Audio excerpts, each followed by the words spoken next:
So in this video, I kind of want to explain the side effects of anxiety and different types of anxiety because I feel like in my last video I gave tips and tricks, but it might make some of you feel better if you know that somebody has gone through the same things that you have, or it just might make someone feel better that, you know, I've gone through it and I overcame it. So I'm going to start out with when I was 10 years old and explain to you the anxiety that I used to have all the way up until now.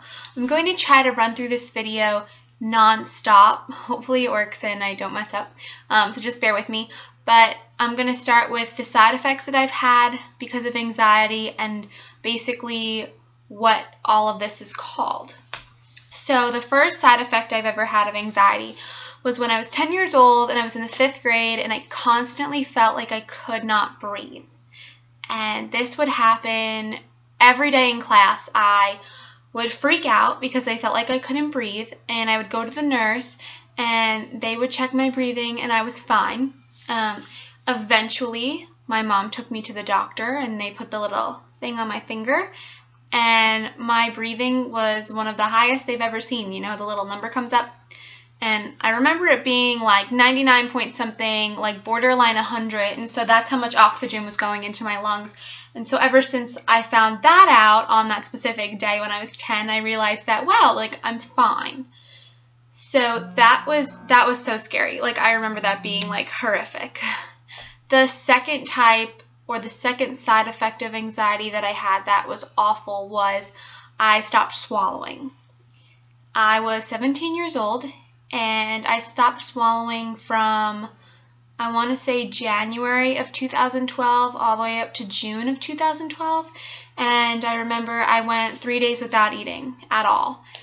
Subliminally, I was so happy because prom was right around the corner and I was losing all this weight, but I was not eating at all. My anxiety was so severe that I literally stopped swallowing. Anything that I put in my mouth, I would just choke back up because I was like, oh my gosh, I can't get this down. And I remember it being so embarrassing. We went to dinners and I went to my friend's house and they would offer me food and I would have to be like, no, I'm good. And then I would drive to Carvel and I would get ice cream and I would just eat ice cream because that's the only thing that I thought would ever go down.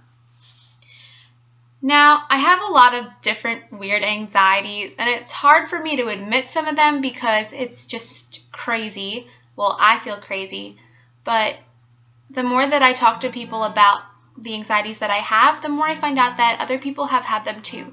So one of the anxieties that I have is if I'm in a big group of people, yelling something inappropriate out in front of like all these people.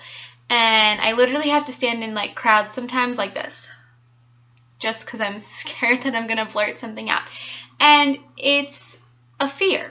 And so bringing this all together, the type of anxiety that I have is called what if anxiety. What if I blurt something out in a crowd? What if I can't breathe? What if I choke on my food and die? And this what if anxiety has basically kind of haunted me my entire life, and I always just think, what if this happens? What if that happens? And it's a form of obsessive thinking, which is something that I was diagnosed with when I got diagnosed with anxiety and depression. And it's not anything to be ashamed of. I know plenty of people who share the same anxiety or same type of anxiety as me, and it's basically, bottom line, the things that you fear the most are the things that are going to scare you the most. So for me, that's always been hard. I'm in the process of starting a bakery, and you better believe that the bakery is giving me anxiety. Now, there are two types of anxiety. There's good anxiety and there's bad anxiety. Good anxiety is when you are obsessing over something, say like opening my bakery. I obsess over opening my bakery, and that anxiety is pushing me to do better, pushing me to do further, because I'm so scared that all this stuff is going to happen that I make sure that I go in and I focus on it and I get it done. And it's a good type of fear. The anxiety almost makes me, I guess you would say, what is the word? Motivated. There you go. The anxiety motivates me to do better. The bad anxiety is when you obsess over thoughts that are bad. So if something that you fear, like, for example, saying something out in public, that's a bad anxiety.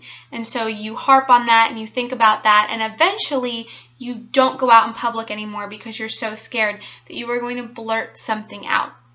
Now, one of the hardest things to do when you have this horrible anxiety is to say to yourself, I am not going to let this control me. I am not going to let my thoughts take over. I have said that to myself a million times, and then for the 5 seconds that I say it, I'm like, oh, I'm better. And then 2 minutes later, I'm like, oh my gosh, I can't breathe, and going to say something in public. And there have been times where I've been sitting in settings and I fear that I'm going to blurt something out, and so I've run out. And I have stopped going to a lot of public places. I won't go anywhere where there are crowds of more than 100 people, or intimate settings sometimes scare me. But I feel that one of the best ways to get over anxiety is to have at least 1 or 2 people in your life that you can talk to when you are having an anxiety attack. And those people would be my mom and my dad. They are 2 people that know me very well. They have grew up with me in this kind of roller coaster of a life that I've led with anxiety, and they know exactly what to say. They're a neutral party, and while I'm over here having an anxiety attack and getting myself all worked up, they are still neutral. So, if I say something like, I feel like I can't swallow, they'll bring me right back down and say, well, what did you eat yesterday? Did you eat something yesterday? Did you have trouble swallowing yesterday? And sometimes just hearing their voice is enough to calm me down and make me feel better. Now, a lot of these thoughts can get completely out of hand, and trust me, I've had some of the worst thoughts you could ever imagine in your life. And so the key thing is not to harp on them.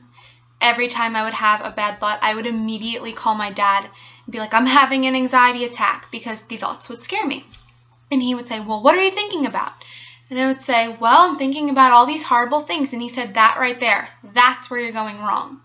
So he gave me a little acronym, and I totally forgot.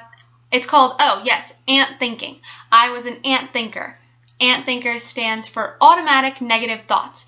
So every second that I would wake up in the morning, I would automatically think of something negative. Every time I went to school, automatically think of something negative. And he told me that instead of being an ANT thinker, become a positive thinker. And so ever since he told me that, it kind of just, oh, I get it. I know that it's really hard, and I tell my parents all the time that it's so much easier said than done to get rid of anxiety or stop thinking about all of these what if thoughts, but you will get through it. And sometimes, when you have anxiety and depression, you don't feel normal. You lose that sense of feeling normal, and you kind of feel almost ill. And I remember having so much anxiety and such bad anxiety that I had forgot what it felt like to be normal. And it was the worst feeling in the world. I felt like I was never going to get better, that I would never basically, be able to live my life like I did 2 years ago. But there are different ways to help it. I mean, I go to therapy. I talk with friends all the time. I constantly keep myself busy. I join groups, organizations, anything that can basically distract me is key. So, I know this is kind of a short-ish video, but if you have these types of anxieties and you want me to go into it further and kind of give you a broader overview, I can definitely do that. But there's so many different types of anxieties out there, and what ifs kind of suck. I tend to think they're the worst, but I don't know what you're going through. I hope you enjoyed this video and you learned something from it, and now some of you don't feel alone with your what if anxieties.